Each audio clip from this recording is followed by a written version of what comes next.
Hey everybody, what is going on? Hexlex here, got another Master Duel video for you. So, finally covering the other major archetype release, or one of the other major archetype releases from the latest pack, and that is going to be Centurion. So, of course, we have a new Synchro archetype. I definitely am all about checking it out. Not just because this is a good Synchro deck by itself, but it's also a very good Synchro engine, particularly for turboing out level 12 monsters.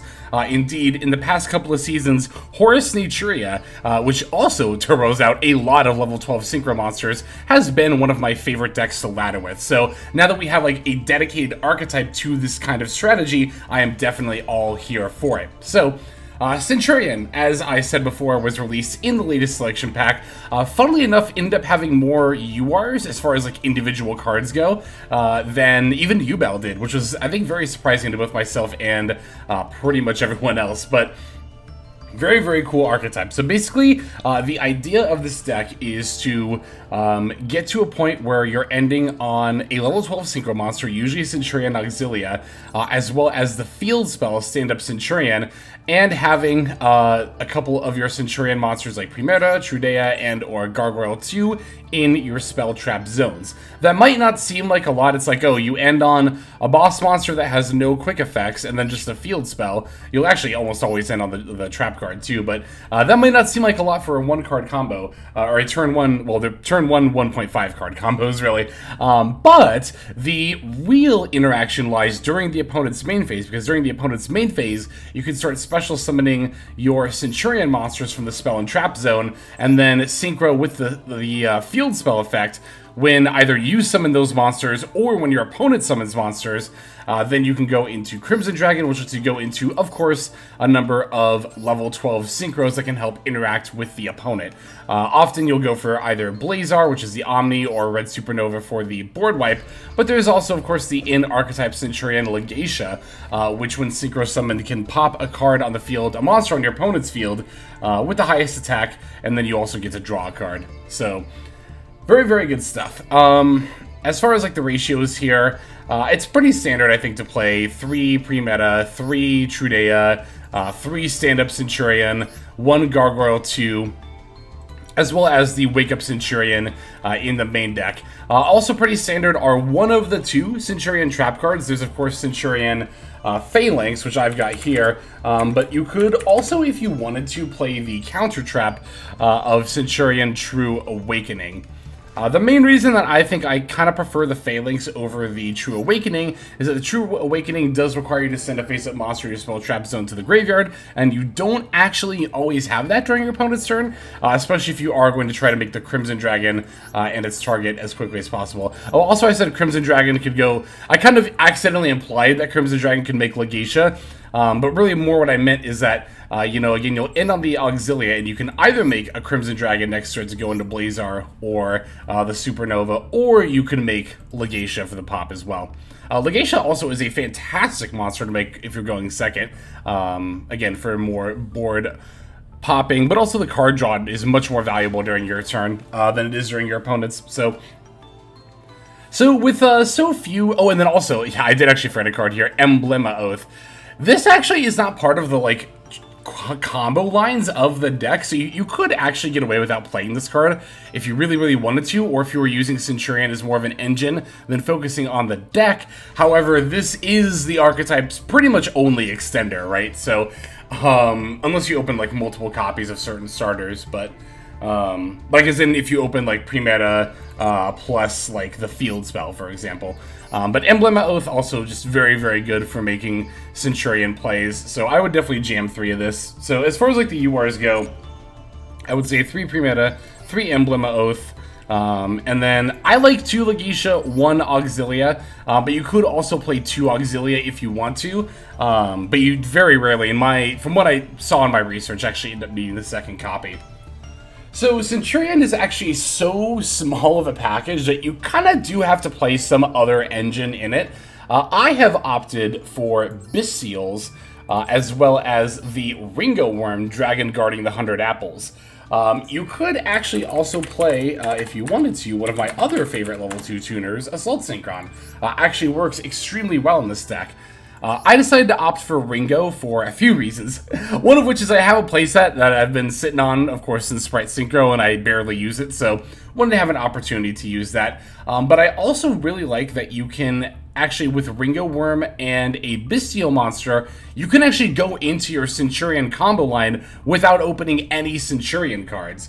The idea is that basically you can use, well, you also have to have a light or dark monster, I guess, in the graveyard to summon the Bestial, but Ringo-worm plus a 6 makes Assault Stardust, which brings back Ringo-worm, which you can then synchro for the Bestial Dissipator. You can banish Ringo-worm for its own effect, and then bring it back with Dissipator, and then you'll get to synchro for a 12. You could go into Auxilia, add a Centurion card from deck to hand, that'll get your Centurion plays started, and then you even still have an extra either Ringo-worm itself or the token on the field to combo with as well.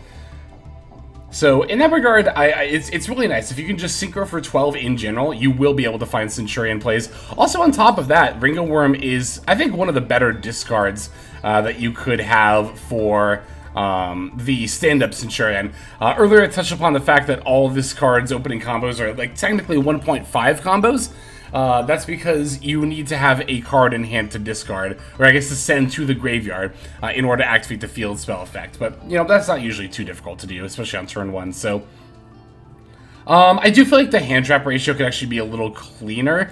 I went something kind of weird here. I kind of split the monster effect negation between Valor and Imperm, mostly for Cross-Eyed Designator, and then also played Triple Tax. But looking back, I probably should have just not played Triple Tax and just played a second Valor and a third Imperm instead to get some more hand traps going. But I figured with the Bestials, we wouldn't need quite as many traditional hand traps because we do have these, and they are actually very helpful in this meta. Of course, with U-Bell running around especially, there are a lot of opportunities for you to be able to banish stuff with the Bestial monsters that's really going to screw your opponent over, right? So, alright, I think that's pretty much everything I have to say about this list. Let's go ahead and break it down card by card, and then we're going to start looking at some of the games here. First, not just one, but two games. We're actually going to kind of show off some typical turn 1 plays. So we'll start with those, and then we'll get into some more back and forths. But anyway, the list. We are on 1 Effect Valor, 3 Maxi, 3 Ringo-worm the Dragon guarding the 100 Apples, 3 Ash Blossom and Joyous Spring, 3 Centurion Pre-Meta, 3 Centurion Trudea, 1 Bestial Magnum Hunt, 1 Bestial Druiswarm, 1 Bestial Baldrake, 2 the Bestial Lubellion, 1 Centurion Gargoyle 2, 1 Nibiru the Primal Being, 2 Triple Tactics Talent, 3 Stand-Up Centurion, 1 Branded Regained, 2 Called by the Grave, 1 Cross-Eyed Designator, 3 Emblema Oath, 1 Centurion Bonds, 1 Wake Up Centurion, 2 Infinite Permanents, and then 1 Centurion Phalanx. That'll be our main deck. For the extra, we're on 1 XL Synchro Stardust Dragon, 1 Chaos Archfiend, 1 Baron de Fleur, 1 Bestial Dissipator, 1 Chaos Angel, 1 Cosmic Blazar Dragon, 1 Red Supernova Dragon, 1 Crimson Dragon, 2 Centurion Legatia, 1 Centurion Auxilia, 1 Divine Arsenal Zeus Sky Thunder, 1 Superstar Slayer, bleh, still not used to saying that name, Superstar Slayer Typhoon Sky Crisis, 1 Artemis the Magistus Moon Maiden, and then finally 1 SP Little Knight. That'll be it for the list. Let's watch those games. Okay, so our first game is just going to be against Nurseburn, OTK. Probably somebody just doing their mission, because this wasn't Master 1. But, nevertheless, this will show us going first, and also doing a pretty standard turn 1 combo line. As you can see here, with this opening hand in particular, all we really have is the Centurion Pre-Meta to combo with. So we're going to normal summon her and then activate the effect to add the field spell Stand-Up Centurion. We'll then activate that and then use the effect to send one of our 3 Ash Blossoms, placing Trudea in the spell trap. Trudea can special herself and then activate her effect to place herself back in the spell trap. Gargoyle 2 from deck to spell trap. We can summon that off its own effect. Do not change the level of Gargoyle 2. You need it to stay at 8. Don't reduce it down to 4. We can then synchro for a 12 for Centurion Auxilia. Auxilia and Gargoyle 2 both get their effects. Definitely do Auxilia Chainlink 1, Gargoyle Chainlink 2 for that search chain block. And then with Auxilia, we get to add our leftover Centurion card, which again is often going to be, in our case, a Centurion Phalanx, but if you're playing the counter trap, you can in on that as well. So again, this is what the 1 card combo line gets you. It does not look like a lot. It definitely does not, but there's much more to it than appears, which will become more and more obvious on our opponent's turn. Of course, end phase, we also put the pre-meta back in the spell trap. Alright, so they're going to lead with Pot of Duality. As soon as I get past Sparta during the main, I'm going to go for the Cosmic Blazar here. Because the Centurion monsters count as continuous trap cards while they're in the spell trap zone, that's why they can summon themselves as a quick effect, even though they're, you know, it doesn't actually say quick effect in the text, right? Alright, so once I saw that duality, I was like, okay, this is just some kind of like OTK deck, so I wasn't too worried about it. From here, we get to not only search off the pre-meta, but we also get to, again, synchro with the field spell effects. I'm going to go for the Crimson Dragon here. And then we'll add, I'll just add a Trudea for follow-up, why not? Crimson Dragon F, going to summon out that Cosmic Blazar. So this is really more what you can expect that one-card combo's end board to look like here. Once you, have played during your opponent's turn and actually summoned everything out, right? It's going to be an additional level 12 Synchro monster again. I opted for the Omni to get here, but this could also optionally be the Red Supernova for the board wipe, or even the Legatia if you want some in archetype, making this instead of Crimson Dragon, if you want to stay in archetype and then get that pop plus draw effect. So yeah, so here I'm also not using Ash Blossom yet. You'll notice I'm waiting for them to activate an effect that either searches or draws multiple cards here. So I'm going to chain the Phalanx to the Upstart Goblin, banish that Nurse, and that way I don't lose 1,000, I gain 1,000 here. Because the more over 8,000 I am, the harder it's going to be for them to kill me. Alright, so now I definitely want to use the Ash Blossom against the Perform Pal Pop Rep. I was definitely waiting for either that or Magical Mallet. Pop Rep is even better because they have to discard as a cost, so that Ash Blossom just went +2 there. My opponent just minus themselves a bunch of cards, so yeah. Now we definitely know they don't have enough damage for lethal, so I'm not even going to bother negating any of these effects. They can all just resolve. And again, from here, it's just going to be a simple matter of just putting enough damage on board in order to swing in for lethal, which will be happening right about now, so yeah, didn't even need the Blazar in the game for that one. But yeah, there we go. Again, wanted to start off with the game, even if it's not against the most interactive opponent. That still shows like what's a very, very typical turn 1 combo line looks like. But you might also be wondering what turn 1 looks like if you have the Ringo-worm and maybe a bestial monster or two. So let's see a game where we open with that. Alright, this opponent's on Generator. We're not going to see much from them, though, because they are actually going to concede during the end of our turn once we do our turn 1 combo line. But we still get to show this particular line off pretty cleanly. So yeah, as you can see here, we not only have Centurion stuff, but also the Ringo-worm. So I'll kind of show you how you can potentially incorporate the Ringo-worm into your plays here. Gonna lead with the Trudea. There you have an imperm for that, but thankfully we have our Extender Emblema Oath, so we get to go ahead and just use that. Again, like I said, Emblema Oath not actually required for any of your plays, but it is your pretty much only extender, like your only dedicated extender, right? So alright, we played through the imperm thanks to the Emblema Oath. We also have the Ash Blossom for the Maxi, so we're looking pretty good so far. Opponent's got some Disrupt, and we're not having any of it. Gonna use the pre-meta effect to get the stand-up Centurion. Can use the stand-up effect to pitch one of these Ringo-worms and place the Gargoyle 2 from the deck to the field. Special summoning Gargoyle 2, I'm gonna synchro the pre-meta with the Gargoyle 2, of course, for our Auxilia. Alright, now with Auxilia's effect, we also get to add back the Gargoyle 2 off its own effect.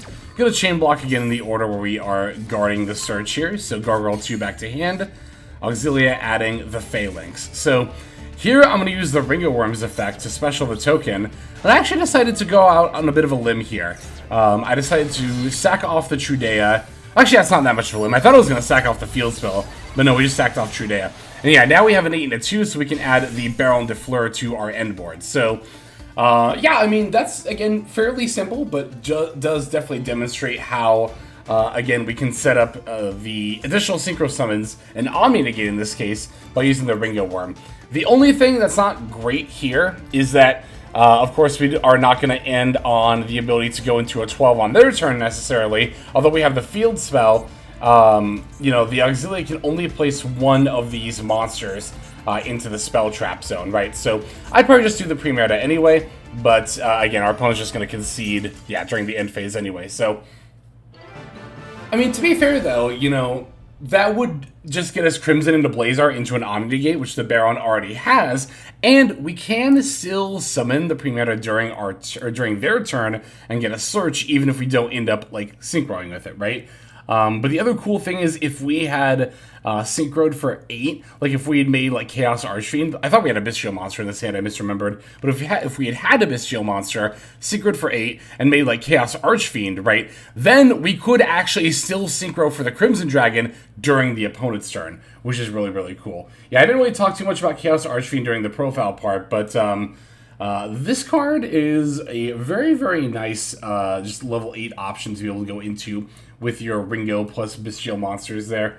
And then, of course, we also have the Chaos Angel to go into potentially out the Chaos Archfiend effect, which is nice. So, all right, that's going to do it for, like, not the games in general, but just these kind of, like, here's turn 1 plays games. Now we're going to watch a couple of, like, actual more back-and-forth games. All right, this opponent is on Mathmech, and I believe they're actually be taking the first turn here, so we'll see how good of a hand we get and how well we end up faring here. Yep, going second. Hand actually is looking really good. We have multiple forms of disruption, and the field spell, again, is actually full plays by itself. Well, with a card Descend, of course, so. Now here, I decided to take a little bit of a risk. I opted for the Bestial Magnum Hut on the Sigma, which does mean I'm not going to be able to use the Imperm now. But if I had waited to try to get use out of the Imperm, I think I would have waited until they summoned Almbertian. That said, I also think that I can not only cut them off from all searches, but maybe even end their turn by Magnum Hutting the Sigma first. So really, this comes down to risky play versus safe play, right? Safe play would be to wait for Almbertian Imperm here, then Magnum Hut later. However, again, I don't want them to search Superfact or set anything up. Now, granted, they could have an extender, but I figured even if they have an extender and I can't imperm their plays here, they are very unlikely to be able to set up the Superfactorial anyway if I Magnum Hut and eat the Sigma right now. So again, I decided to take the little bit of a risky option here. End up paying off. They did set 2 and pass. It's not going to come without, though, well, during the actual duel itself, they thought for a little bit, and I was like, ooh, do they have an extender? But then they set 2 and pass. They might actually still have some amount of plays here. You'll notice also with the Magnum Hut, I am going to end up searching the Ringo-worm. I don't really need another Bestial here. I don't need to disrupt them any further. They already don't have anything in the graveyard, so Superfact isn't an issue anyway. And now I can make more Synchro plays that I have the Ringo-worm. Alright, so I started by activating the field spell, but then I thought about it and I was like, I don't think I'm actually going to use my normal summon if I combo with the field spell, so I can normal Ringo now, sync for Excel Stardust, and try to either bait Disruption, yep, or go for the Baron de Fleur, if they did not have any Disruption. Turns out they are going to use Call By on the Ringo-worm here. This, of course, is completely fine, does not matter at all. To my main plays, anyway. So I can still use the stand-up Centurion, field spell for the Premeta effect. They are going to Imperm that, which is certainly not ideal. But, again, not really the end of the world here. I really wanted a hand trap to come down from hand so I could triple tack here, but no such luck. So I'll just take my 2 leftover negated cards and go for Centurion Legatia. As I mentioned in the profile, this card is great for when you're going second. You get to pop the circular draw card. Not OTKing here, but we are not only setting up the Premeta to summon on their turn for another search for more plays, we also have the Phalanx to banish a monster, the Imperm to negate, and the Ash Blossom here. So even though, again, we did not OTK, and our plays got disrupted multiple times there, I'm still feeling extremely confident that we're just going to win this duel. In fact, I'm pretty sure my opponent just draws and then concedes once they see what they drew for turn. Yep, that exactly is what happened there. So yeah, just wanted to show off a game where we can demonstrate the Centurion can do quite a bit. You know, it's not just about the making big synchros on turn 1. With the Bestial package and also with the number of hand traps that this deck can play, because it requires so little room for engine, you are very, very well poised to go second with a deck like this as well. Anyway, got one last duel for us before we end off here. Let's take a look at that. Alright, last opponent's going to be on Yubel. Pretty standard looking build. They were on Piri Reese maps, was kind of the only atypical tech. But it's not the most atypical, I mean. it's still something you see quite a bit. Anyway, this hand's looking great. We got Lubellion to start things off. We got the Field Spell, we got Emblema Oath, and we got a couple of forms of disruption. So I'll grab the Magnum Hut and go for the stand-up Centurion effect. Gonna actually pitch the Emblema Oath, which I think was a mistake. I really probably should just pitch the Imperm. I think it was greedy to pitch Emblema Oath and try to keep all of this hand traps and assume I'd go uninterrupted. Also, I made a misplay here. That's gonna cost me. You'll notice I sent away the Field Spell.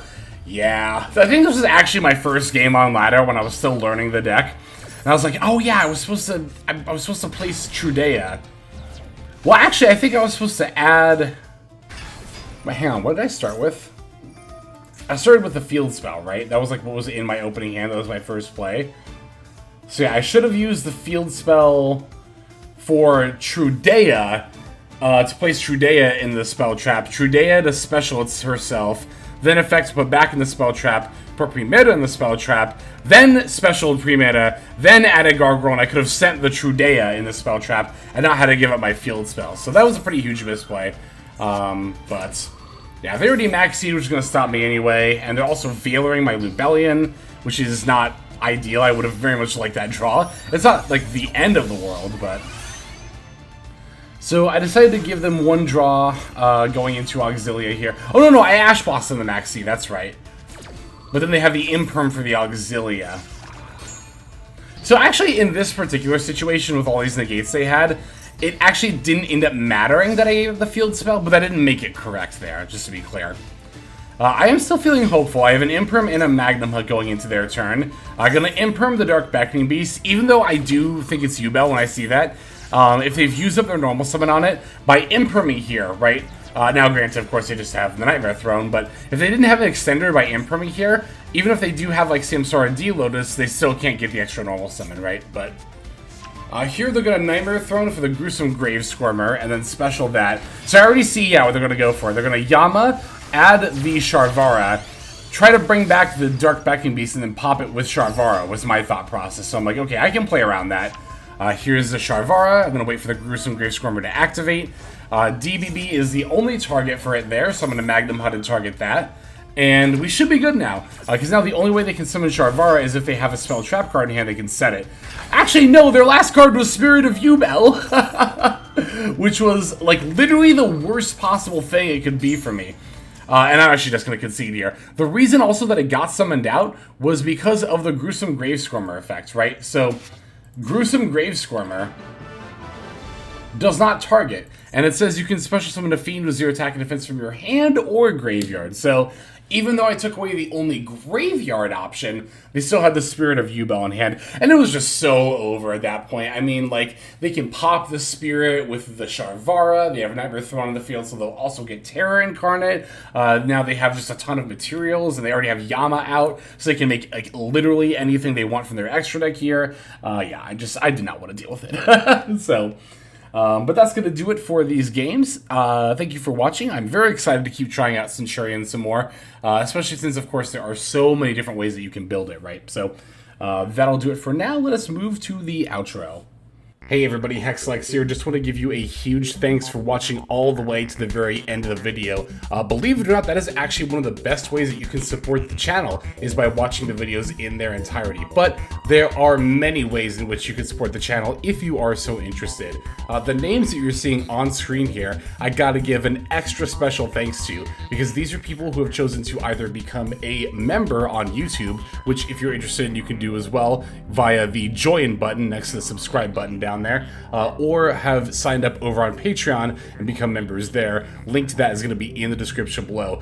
Without the support that is being offered by, again, all the people that you're seeing on screen right here, I would not be able to take the time to dedicate to uploading daily YouTube videos. So thank you so very much. But there are also other ways you can support as well. Again, link to the description below. If you like my deck tracker that you'll see in a lot of my videos, the Untapped Companion, you can download that for free, and if you use my affiliate link down there, then that also goes a long way towards supporting the channel. That's, again, free. So is subscribing here on YouTube. That's also free and a huge way to support. You can also check out Twitch, once again linked in the description below. Following and subscribing over there will not only support as well, but also give you notifications of when I go live if you want to catch some of the live streams. But really, no matter how you choose to support, it all adds up and it all definitely means the world. So thank you, each and every one of you. For now, this is Hexlex. I'm going to be signing out, but more than that, I'm hoping that you have a fantastic day.